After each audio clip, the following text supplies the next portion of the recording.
Okay, તો Samsung આપણી જરૂરિયાતના હિસાબે ઘણા બધા ફંક્શન્સ અને ઘણા બધા ફીચર્સ આપે છે. તો હું તમને આ ફ્રીજનો ડેમો બતાવી દઉં છું.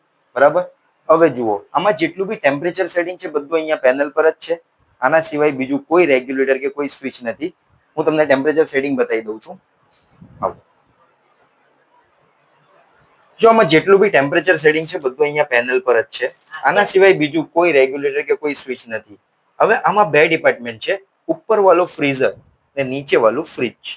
ઉપર વાળા ફ્રીઝરનું ટેમ્પરેચર સેટિંગ અહીંયાથી થાય છે, જેમાં -15 એટલે સૌથી લો ફ્રીઝિંગ. -15 માં બી બરફ તો બાજશે જ.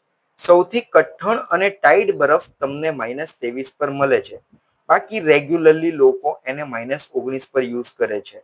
હવે જુઓ, આની અંદર ફ્રીજ અહીંયા લખ્યું છે. ફ્રીજ એટલે આ નીચે વાળું ડિપાર્ટમેન્ટ, જેનું ટેમ્પરેચર સેટિંગ અહીંયાથી થાય છે, જેમાં 7 એટલે સૌથી લો કુલિંગ ને 1 એટલે સૌથી વધારે. આ બધું સેલ્સિયસમાં છે એટલે છે. બરાબર, હવે જુઓ, આની અંદર રેગ્યુલરલી લોકો આને 3 પર યુઝ કરે છે. હવે આમાં સેન્ટર વાળું બટન છે ફ્રીઝર કન્વર્ટ.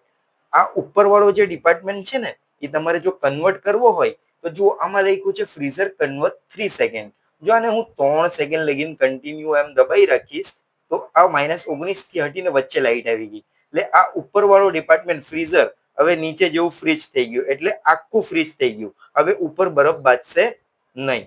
બરાબર, પાછું હું 3 સેકન્ડ લગીને દબાઈને રાખીશ એટલે જેમ હતું તેમ રેગ્યુલર -19 પર આવી જશે, એટલે બરફ બાજવાનું ચાલુ થઈ જશે. હવે જો આની અંદર ફ્રીઝર લખ્યું છે, એમાં એક એક વખત દબાવું છું તો ટેમ્પરેચર અપડાઉન થાય છે. આમાં નીચે લખ્યું છે પાવર ફ્રીઝિંગ 3 સેકન્ડ. જો તમને ઝડપી બરફ જોઈતું હોય તો આ 3 સેકન્ડ દબાવો એટલે આ ઉપર વાળો સિમ્બોલ ચાલુ થઈ જશે. આ ઝડપી બરફ બનવાનું ચાલુ થઈ ગયું તમારું.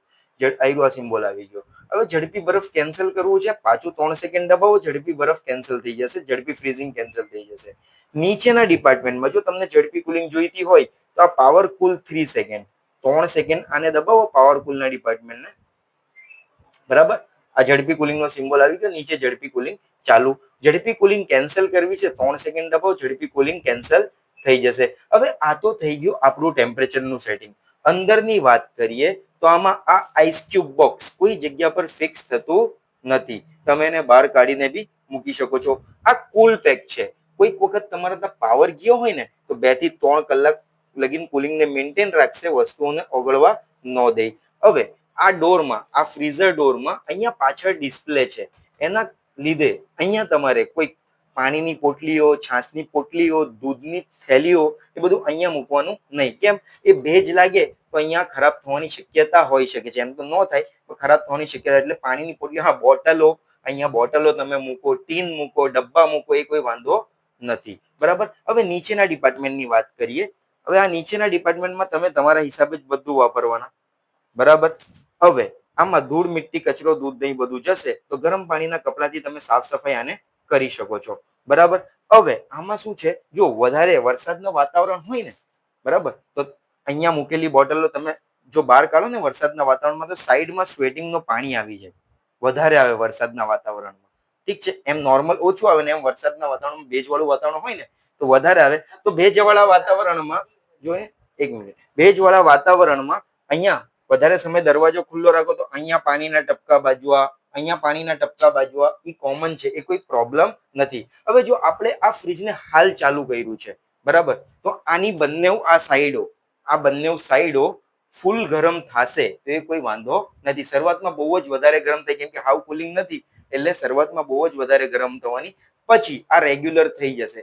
શરૂઆતમાં આમાં ક્રેક ક્રેક નો અવાજ આવે, પાણી ટપકવાનો અવાજ આવે, બધું કોમન છે. પછી રેગ્યુલર થઈ જશે. 24 કલાક પછી રેગ્યુલર થઈ જશે. બરાબર, આમાં કુલિંગ આવતા 8 કલાક, પરફેક્ટ કુલિંગ આવતા 8 કલાક લાગશે. ઓકે, તો આપણે એને હાલ ચાલુ કર્યું છે ને, તો આની સાઈડો, બંને સાઈડો ખૂબ જ વધારે ગરમ થશે. શરૂઆતમાં ક્રેક ક્રેક પાણી ટપકવાનો અવાજ આવે, એ બધું કોમન છે. 24 કલાક પછી રેગ્યુલર થઈ જશે. હવે પાવરની બચત માટે આને વારંવાર બંધ ચાલુ કરવાનું નહીં, હંમેશા ચાલુ ને ચાલુ જ રાખવાનું. બરાબર, હવે આ ફ્રીજ 10 ડિગ્રી એમ થાળમાં છે, થોડુંક ધળેલું. કેમ? એ પાણીના સ્લોપ માટે ને પાણી બધું ભાપ બનીને ઉડી જાય એ માટે. આમાં પાણી બહાર કાઢવાની જરૂર પડતી નથી, એટલે આ સ્લોપમાં છે. હવે આમાં અહીંયા તમે વજન મૂકશો ને તો આ ડોર બી ઓટોમેટિક બંધ થતું થઈ જશે. વજન આવશે તો. હા, ઉપરનો ફ્રીઝર ડોર નાનો આવે છે એટલે ન થાય તો એ કોઈ પ્રોબ્લેમ નથી, પણ નીચેનું થતું તમારું થઈ જશે. રેડી? બાકી આ રેગ્યુલર છે.